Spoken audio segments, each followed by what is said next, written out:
Okay, yo, let's talk about a relatively dirty word in the public lexicon. A word used to describe an entire generation of individuals as whiny, bitchy, entitled, low self-esteemed youth that, quote, never worked a hard day's work in their life.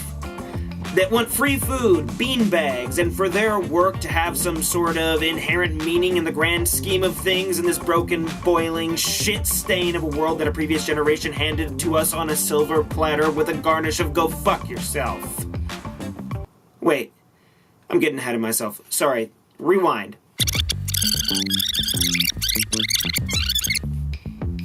Let me approach this conversation with a little bit more respect and dignity. Please forgive me, this video will contain gratuitous amounts of profanity because I believe that censorship is bullshit, and I think that when applied correctly, it can emphasize a point in a way that normal words can't. Also, it's funny if, after making a valid point using said polite linguistic characteristics, if I then punctuate it by telling y'all to go eat a big bag of dicks. But I digress, yet again. Millennials, okay? The word is fucking millennials. No, that came out wrong. Please don't stop watching this before I get to my point. I've finally come to the point of acceptance that I myself, at least by the general definition of the word, am what you would call a millennial. I threw up in my mouth a little bit just now. I was born in America in 1986. I was 14 years old at the turning of the millennium, and I paid an exorbitant amount of money for my college tuition and required equally exorbitant amounts of loans to pay for said tuition. Now, evidently, I'm a bit of an oddball because in my chosen vocation, I feel extremely fulfilled, and I love my work in entertainment, and I've managed to save enough money to pay off all of my college loans and still have some in the bank.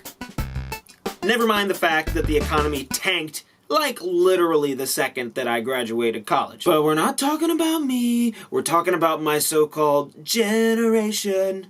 Talking about my generation just because I get around the millennials. So, I'm hearing this talk about how millennials are entitled. Okay? What the hell does that even mean? Corporations, politicians, sociologists, and many people over the age of 40 all have varying definitions on what they think my generation is and is not, but they all keep using this same word. Entitled. This word, I do not think it means what you think it means. My name is Enigma Toya. You killed my father. Prepare to die. Boom! Princess Bride reference, mic drop. Peace! Alright, let me break it down a little bit. Seriously, I think that first and foremost, there is a problem with people's understanding with the concept of entitlement. Entitlement! Believing oneself to be inherently deserving of privileges or special treatment. Boy, that's a little general, wouldn't you say? So exactly how is it that Sorry. It's so hard to say this word in a context referencing myself because I hate the word so fucking much. Ugh. How is it exactly that we, millennials, are entitled? Entitled how? Entitled in comparison to whom? Are we entitled when juxtaposed against the founding fathers of our nation? A bunch of slave owners, by the way, entitled, who raised their fists in protest, drafted the Constitution, and started a fucking war against a monarchy whose values didn't align with their own. Life wasn't good enough under the rule of that regime, and so they changed the rules. How about the concept of manifest destiny, whereby Americans had the right to expand throughout the West until we hit that West Coast and could expand no further? Entitled. Anyone ever play Oregon Trail? Manifest destiny. Oh yeah! Slaves. By the way, did I mention slaves? That horrible thing, that people do when they own other people, kind of like an object, like a tool that, when you overuse it or abuse it and it breaks, because maybe you raped it to death or something like that, you just get rid of it. Oh, I'm sorry, we're not talking about an it, we're talking about fucking people here. Well, we are literally talking about fucking people, but we're talking about owning fucking people here. Slavery. That's what they did in our country in the earliest generations. I can't. I can't. I fucking can't. Are we more entitled to the people in the southern states who seceded from the Union because they felt that they were entitled to keep their slaves? What about the lost generation that thought that they were entitled not to participate in the First World War? Before any of you try to fight me on this, the Great War began in 1914 and waged on until reluctantly the United States joined in 1917. Boom! History bomb. Oh, and by the way, in America, at that time, women still didn't have the right to vote. Just BT dubs. I'll bet that the establishment at the time thought that women were acting pretty entitled when they said that they would like their voices heard in elections by having the right to fucking vote. Okay, the Silent Generation, which was named so due to the fact that they had no great protests and no great wars, and had to go on enduring the harsh realities of the Great Depression. And yet it's during this time period that certain entitlements in American lifestyle came into fruition. Things like welfare, unemployment, fucking unions, one of the greatest proponents of basic workers' rights, things that would have been considered entitlements during that time period. How many millennials do you think are actually part of a union? Not too many. Well, I guess I am in a union, but you bet your ass that we are few and far between. How are we any different from the Silent Generation? We even have our own Great Recession to mirror that generation. Okay, fine. You can have World War II. But let's just think of the implications of a generation that has gladly accepted the moniker of the greatest generation. The fuck does that mean? How arrogant, how entitled do you have to be to consider yourselves the greatest generation? And I do realize that this name was added after they were all adults, but nobody sat around and said, oh, no, that's not us. Greatest of what? Greatest at what? Greatest generation of all time? Man, get the fuck out of here. I mean, I get it. They fought for what was right, not just what they personally wanted on an individual level. They were responsible for bringing World War II to an end by dropping 2 atomic bombs on a tiny but extremely passionate and aggressive island nation whose most deadly tactics at the time included them dropping all of their payload and then ramming themselves into us, literally making the ultimate sacrifice, crashing their fighters into our boats in Hawaii.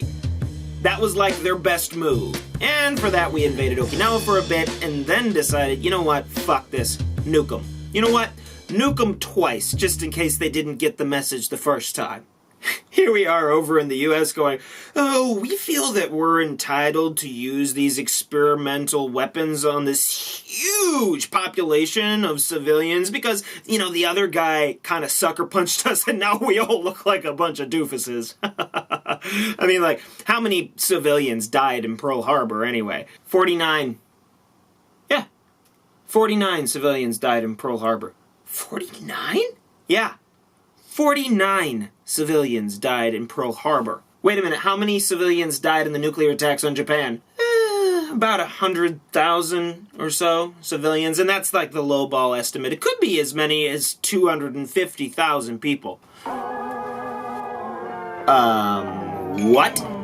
I'm just gonna go ahead and average those two numbers so that we kind of get in the ballpark of what is probably the most accurate figure. Just call it 175,000 civilians dead in those attacks. Now, I realized that American armed forces were tired and they were battered, and our leadership made a judgment call saying, sorry about that. And our leadership made a judgment call saying, hey guys, I think we better end this before it gets too much uglier. And yet, they still made the wrong call. They didn't have to drop those bombs on populated urban areas. They could have just turned Mount Fuji into a fucking crater. I think that then the Emperor might have smelled what the Rock was cooking by that point. At any rate, I don't think I need to even go into it any further to show you just exactly what it is that I'm saying, but to drive the point home just a little bit further. The baby boomers were a huge population that followed World War II and the Great Depression. They grew up at a time of just ridiculous, unprecedented prosperity and the absence of world wars. They were the flower children. They were taking LSD. They were protesting the wars in Vietnam. That sounds familiar. Boomers were huge consumers. They became famous for spending every dollar that they earned. What? This was the first Western generation to grow up with 2 cars in the garage and a chicken in every pot. I didn't grow up with 2 cars in the garage. Did you? Oh, and Martin Luther King got assassinated for standing up for black civil rights. That happened. Entitlement? Oh, that sounds amazing. What was that like? I'm sure that it didn't have anything to do with shaping your worldview at all, and maybe altering your expectations of what you would be or wouldn't be receiving in your lifetime. At all. Who's that? Yeah. Oh, yeah. Gen X. Oh, you know, whatever. Just continuing to ignore all of the symptoms of global warming and oil shortages. What's that? Out of oil, let's go invade Iraq. I'm sure it'll be just fine. Whoops, didn't exactly go the way you planned, did it? We'll just keep manufacturing all these nuclear warheads to keep Russia at bay. What's that? Gold's at the highest price ever? Oh man, lucky me. All I'm saying is that there is no way to justify the sense of entitlement perceived by an establishment or any established generation because we've all fought our battles and we all have our axes to grind. Therefore, we are not, in fact, any more or less entitled than any other previous generation that has come before. Sure, we have Facebook and we have Tinder and we can order crap off the internet that will ship and arrive the very same day. But that doesn't mean that we don't feel empty inside when the previous generation reluctantly hands us the keys to the kingdom and says, "Here you go. Here's the world." Now, we've literally just raped and pillaged the entire thing and burned it to the ground, like, literally more than a couple of times. It's, you know, all in the name of having another parking garage for a super Walmart.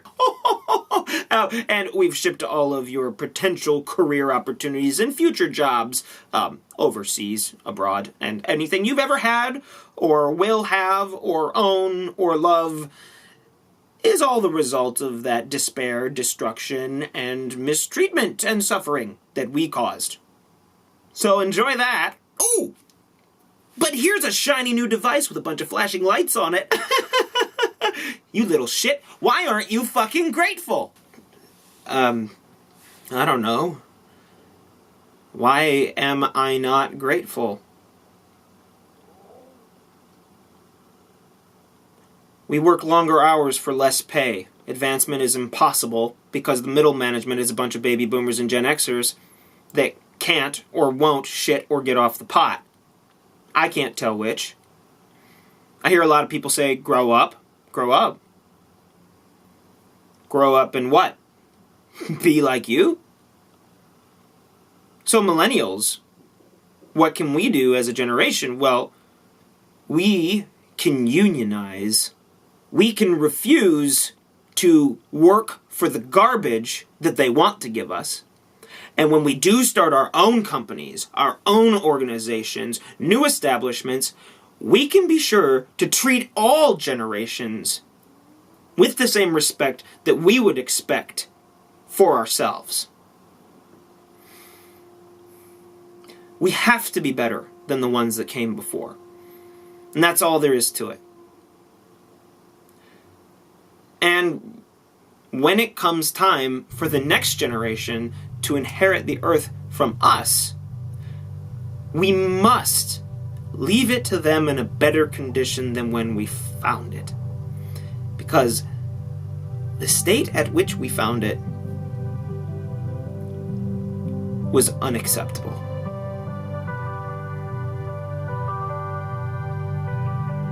Peace.